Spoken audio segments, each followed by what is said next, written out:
Zulümdə növləri var. Zulmün növləri var.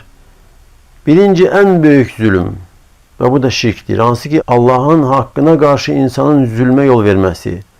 İbadəti tək, yalnız Allaha yönəltmir. İbadətindən Allahın yaratdığı hansısa məxluqa pay ayırır. O ibadət ki, yalnız Allah üçün olmalıdır. İbadətə layiq olan yalnız Allahdır. Görürsən, ibadətin bəzilərini özü kimi bir məxluqa yönəldir. Bəzən insana yox, hətta cansız daş, qaya, oduna, ağaca ibadəti yönəldir.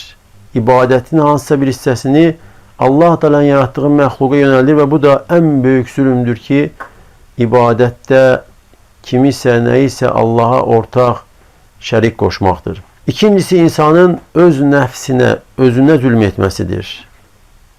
Ki, öz haqqını, nəfsinin haqqını vermir insan. Misal üçün, hər gün oruç tutur və oruç tutmadığı gün yoxdur. Yəni, hər gün oruç tutur. Və yaxud da gecəni, bütün gecəni namaz qılır və istirahət eləmir. Yəni, hər gün davam edirsə, bu da insanın özünə, öz nəfsinə zülm etməsidir. Üçüncüsü isə insanın başqasına zülm eləməsi.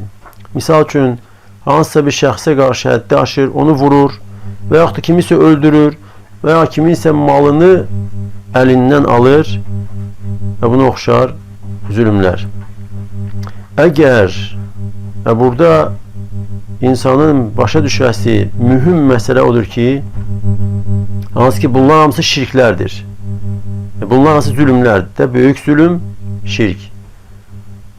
İnsanın özünə zülm etməsi, haqqını verməmək və başqasına qarşı həddi aşmaq və həmçinin günahlar da zülmdür.